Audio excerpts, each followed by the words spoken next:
Hello दोस्तों, स्वागत है आपका टेक्निकल यूट्यूब चैनल पे। मेरा नाम है अभिषेक। दोस्तों, इस चैनल पे हम जितने भी प्रोडक्ट्स हैं उनका या तो हम अनबॉक्सिंग करते हैं, और अगर इन केस अनबॉक्सिंग के लिए प्रोडक्ट अवेलेबल नहीं होता है, ठीक है, तो उस केस में हम उस प्रोडक्ट को शॉप पे विजिट करके खुद से एक्सपीरियंस करके देखते हैं, और उसके बाद जो हमारा रिव्यू रहता है, हमारा पॉइंट ऑफ व्यू रहता है, वो इस वीडियो चैनल पे हम बताते हैं।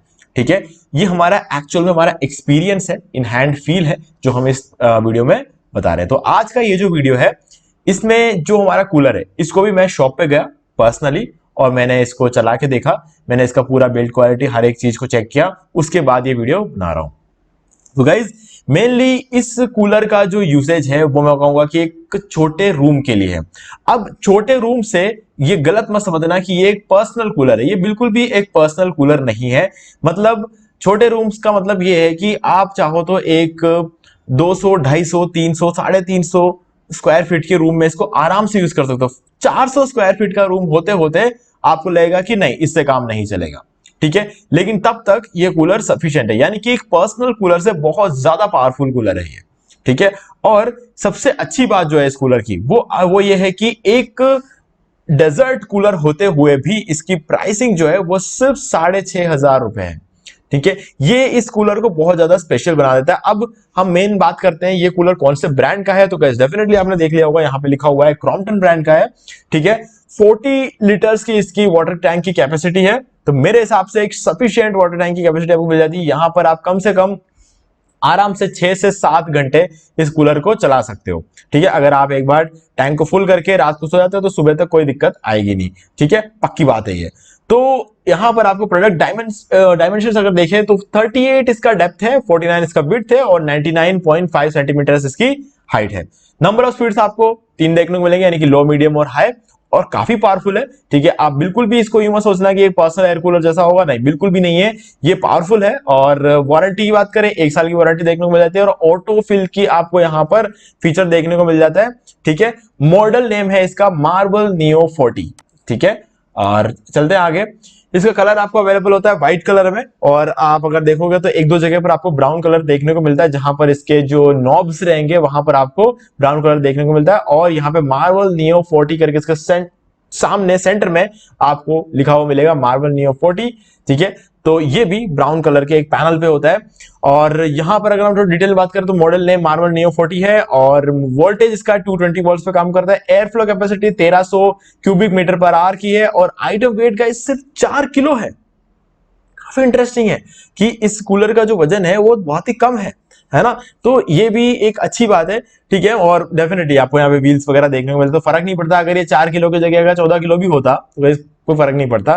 ठीक है, हाँ, डेफिनेटली इसका जो वजन है थोड़ा कम है, तो इसीलिए मैं कहूंगा कि इजिली आप इसको आराम से मूव कर सकते हो। एक रूम से दूसरे रूम में आप इसको अगर पानी खाली कर देते हो, आपको इसको उठाना भी नहीं, मतलब उठाने में कोई एफर्ट नहीं। 4 किलो क्या होता है? 4 किलो, 5 किलो, 10 किलो तो हम एक हाथ से उठा लेते हैं, है ना। तो बस इतना कम वजन होता है इसका।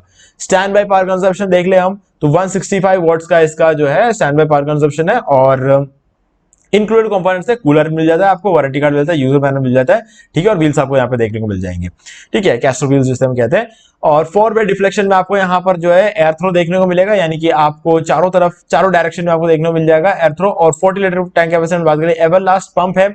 एवरलास्ट पंप मतलब यहाँ पर आपको ड्यूरामराइन पंप देखने को मिल जाता है, जिसमें इंसुलेशन काफी अच्छी होती है। इस वजह से ये पंप जो है, आप मान के चलो कि कूलर में बाकी सब कुछ खराब हो जाएगा, लेकिन पंप खराब नहीं होगा कम से कम 7-8 साल तक। ठीक है, तो ये चीज है। 7-8 साल में तो आपको डेफिनेटली कूलर बदलना ही पड़ता है, चाहे कोई भी कूलर हो।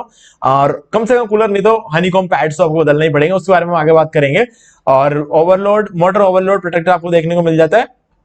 मोटर की टेंशन नहीं लेनी है आपको। देखो, कूलर में 2 ही चीजें मेन होती है, एक होता है मोटर, दूसरा होता है पंप। ये 2 ही चीजें होती है जो कूलर में इंपॉर्टेंट है। बाकी तो गाइस देखो, ऐसा है कि पूरे फीचर के साथ सारे कूलर आते हैं 5-6 साल बाद। तो यूं है कि कोई चीज आप पकड़ के तोड़ दोगे, कोई चीज कैसे हो जाएगा, तो ये सब चीज चलती रहती है। लेकिन मोटर और पंप अगर खराब हो गया तो फिर तो कोई चांस ही नहीं, है ना। फिर तो उसके बाद आपको उसे रिपेयर कराना पड़ेगा। ठीक है, तो मोटर और पंप, मोटर चीज, और मोटर और पंप का इस यहाँ पर बहुत ही अच्छा ध्यान रखा। और गाइस, डेफिनेटली जो आप बात कर रहे हैं हम यहाँ पर जिस कूलर की, वो है क्रॉम्पटन का cooler. Crompton, symphony, Bajaj, Havells, ये सारे ऐसी कंपनियां हैं जो सबसे कमाल के कूलर्स देखने को, मतलब यहाँ पे सबसे बढ़िया कूलर्स बनाते हैं। ठीक है, आपने हैवेल्स सीलिया वाला वीडियो देखा होगा, गजब का कूलर है यार गाइस, गजब का कूलर है। ठीक है, और हाई डेंसिटी हनीकॉम पैड्स आपको देखने को मिल जाते हैं। हनीकॉम पैड्स एक कमाल की इन्वेंशन में बोलूंगा गाइस, क्योंकि पहले वूल पैड्स होते थे और उसके अंदर क्या होता था, पानी मतलब उसको गीला होने में टाइम लगता है, मतलब पानी को एब्जॉर्ब करने में वूल पैड्स में टाइम लगता था, लेकिन हनीकॉम पैड्स में ऐसा बिल्कुल भी होता है। हनीकॉम पैड्स के अंदर क्या होता है कि इसमें हनीकॉम का स्ट्रक्चर होता है इस पैड का, और इसके साथ में आप जब इसमें पानी, जब उसको पंप से आने वाला जो पानी इस पर जो गिरता है, तो इस पानी को जल्दी से एब्जॉर्ब कर लेता है, जल्दी से एब्जॉर्ब करके गीला हो जाता है। गीला होने के बाद क्या करता है, इसके जो छोटे छोटे गैप्स रहते हैं उसके अंदर पानी ठहरने लग जाता है, और जब उसमें पानी ठहरता है ना, आप फील कर सकते हो, आप टच करके देखना उस हनीकॉम पैड को, जैसे आप टच करोगे आपके हाथ गीले हो जाएंगे। ठीक है, एक बूंद पानी आपके हाथ में आ जाएगा एकदम से टच, क्योंकि बीच में पानी ठहरता है और इस वजह से ज्यादा कूलिंग देखने को मिलती है। इन्वर्टर कंपैटिबल है, 6,500 का कूलर इन्वर्टर कंपैटिबल भी है। मतलब इमेजिन कर सकते थे कुछ टाइम पहले? बिल्कुल नहीं, है ना। इतना फर्क पड़ गया है, मतलब टेक्नोलॉजी इतनी एडवांस हो गई है कि 6,500 रुपए के कूलर में भी अब आपको इन्वर्टर कंपैटिबिलिटी देखने को मिल जाती है। गाइज माइंड ब्लोइंग फीचर है। अब बात करते हैं हनीकॉम कूलिंग पैड्स की, मैंने आपको ऑलरेडी बात कर ली। ह्यूमिडिटी कंट्रोल आपको यहाँ पीछे देखने को मिल जाता है। एयर थ्रो 55 फीट तक का इसका एयर थ्रो, जो कि काफी कमाल का एयर थ्रो है। Floor area 150 square feet company बोलती है गाइस, लेकिन मैं कहूंगा कि मैंने जितने कूलर्स अभी तक देखे हैं ना, और उनके साथ अगर मैं कंपेयर करूं, तो कम से कम 350 स्क्वायर फीट के रूम के लिए ये कूलर आराम से काम करेगा, बिल्कुल सफिशिएंट है ना, आराम से काम करे, कोई दिक्कत नहीं आएगी। एवरलास्ट पंप है, फुली कोलैप्सिबल लोअर्स आपको देखने को मिल जाता है। सामने की साइड आपको जो दिख रहा है ना, ये है, इसको हम कहते हैं फुली कोलैप्सिबल लोअर, जिसके थ्रू हम अपने एयर के डायरेक्शन को भी एडजस्ट करते हैं। ठीक है, तो इसको पूरी तरीके से आप बंद रख सकते हो, जैसे कि अभी इस कूलर के केस में बंद है। ठीक है, इससे क्या होगा कि जब आप कूलर यूज नहीं कर रहे हो तब इसके अंदर इंसेक्ट्स नहीं जाएंगे, मिट्टी नहीं जाएगी, तो मतलब ये चीजें जो है कूलर को और ज्यादा क्लीन रखती है, तो इसलिए आप इसको बंद कर सकते हो, है ना। तो अच्छी बात है। और वाटर लेवल इंडिकेटर आपको यहाँ पे सामने देखने को मिल रहा है, कैस्टर व्हील्स है, लार्ज वाटर इनलेट है, यहाँ पे देख सकते हो साइड में वाटर इनलेट है, और इस वाटर इनलेट को आप आइस चैम्बर की तरह भी यूज कर सकते हो। तो दोनों चीज आपको एक ही जगह देखने को मिल जाता है। ऑटो स्विंग है, ठीक है, वो आपको देखने को मिल जाता है। ऑटो स्विंग दोनों नहीं होंगे, ठीक है, जो वर्टिकल वाला जो ऑटो स्विंग है, जो लेफ्ट राइट वाला है, वो ऑटो स्विंग होता रहेगा, और जो अप डाउन वाला है, जो हॉरिजॉन्टल है, उसको आपको मैनुअली करना पड़ेगा, यानी कि जो लोवर्स है जो भी बंद है उनको आपको मैनुअली करना पड़ेगा। ठीक है, एक बार एडजस्ट करना है खाली। और बाकी हम देखें तो इसका जो डायमेंशन मैंने आपको ऑलरेडी बता दिया, 950 mm में यहाँ पर है। पहले मैंने आपको 91.5 सेंटीमीटर बताया था, 38 सेंटीमीटर इसका जो है विड्थ रहेगा, और 49 सेंटीमीटर जो है इसका डेप्थ रहने वाला। तो गाइज ठीक है, मतलब कूलर का डायमेंशन काफी सही है, और कूलर में जो वाटर कैपेसिटी है वो काफी सही है, एयर थ्रो कैपेसिटी काफी सही है, और जो इसका फैन है उसकी स्पीड काफी सही है, एयर थ्रो मतलब काफी कमाल का रहता है। तो मैंने इसको इन हैंड टच करके, अब हम इसके बिल्ड क्वालिटी की बात करते हैं। तो गाइस बिल्ड क्वालिटी बहुत इंटरेस्टिंग चीज रही है, कमाल की है यार। मतलब 4 किलो का कूलर है, तो हम नेचुरली यही सोचेंगे ना कि बिल्ड क्वालिटी अच्छी नहीं होगी, लेकिन गाइस ऐसा बिल्कुल भी नहीं है। कमाल की बिल्ड क्वालिटी यार, मतलब अगर आप 12-13 हजार का कूलर खरीदने जाते हो ना, तो सेम बिल्ड क्वालिटी आपको यहाँ पे देखने को मिलेगी। बस 12-13 हजार के कूलर में tank capacity 75 litre, 80 litre, 90 litre की रहती है, यहाँ पर टैंक कैपेसिटी 40 लीटर है।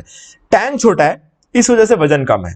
ठीक है, बाकी कुछ भी नहीं है, बाकी बहुत ही कमाल कर रहे थे। इसकी बिल्ड क्वालिटी मुझे बहुत ही अच्छी लगी है, कहीं भी ऐसा लगा नहीं कि सस्ता काम किया है। तो गाइज एक छोटे रूम के लिए, यानी कि 300-350 max to max 350 square feet के रूम के लिए ये कूलर मेरे हिसाब से सफिशिएंट है। तो अगर आप कहीं बाहर गए हो अपने घर से, अकेले रूम लेकर रह रहे हो, और आपका रूम छोटा है, आप कहीं बाहर जॉब करते हो, तो ऐसे में आपको लगता है कि एसी वगैरह लगाना बहुत ज्यादा मतलब फॉर्मेलिटीज रहती है यार। एसी जब आप लगाते हैं ना, बहुत ज्यादा फॉर्मेलिटी। कूलर क्या, खरीद के ले आओ, लगाओ, चलाओ, है ना, इजी रहता है। और आपको पता नहीं है कि कब आपको उस जगह से आपका ट्रांसफर हो जाए, या फिर आप उस जॉब छोड़ के कहीं और चले जाओ, कहीं और शिफ्ट हो जाओ। तो ऐसे में एक सस्ता कूलर लेकर आओगे तो आपके पास चॉइसेस बहुत रहते हैं। आधे रेट में किसी को बेच दिया, वाह, हो गया काम, निपट गया। जब तक आप रह रहे हो तब तक चला रहे हो, उसके बाद आधे रेट में किसी को भी आपने बेच दिया और देके आप निकल गए। ठीक है, अब जल्दी फ्री हो जाता। अब एसी के केस में तो ऐसा नहीं, 40-50 हजार रुपए की चीज होती है, अब आपको जहां जहां जाओगे लेके जाना पड़ेगा, तो इसीलिए इतना ज्यादा कंफर्टेबल भी नहीं रहता है इसको मूव करना। तो गाइज ये थी सारी कहानी क्रॉम्पटन मार्वल नियो 40 की। तो गाइज लिंक आपको डिस्क्रिप्शन मिल जाएगा, आप डायरेक्टली जाके परचेस कर सकते हो। किसी और कूलर के साथ तो कंपेयर करना तो कंपेयर कर सकते हो, बहुत सारे कूलर्स की वीडियो बनाए हमारे चैनल पे, आप उन सारे कूलर के साथ कंपेयर करने के बाद आप डिसाइड कर सकते हो आपको कौन सा कूलर लेना चाहिए। ठीक है गाइज, तो मुझे उम्मीद है कि आपको सारी चीजें क्लियर हो गई होंगी। फिर भी कोई डाउट है तो आपसे कमेंट करके पूछ सकते हैं। वीडियो को लाइक जरूर कर दे और चैनल को सब्सक्राइब करके बेल आइकन को जरूर प्रेस कर ले, क्योंकि इसी से हमारे आगे आने वाले वीडियोस के भी नोटिफिकेशन आपको मिलते रहेंगे। तो दोस्तों आज वीडियो में सिर्फ इतना ही, देखने के लिए आपका बहुत बहुत धन्यवाद।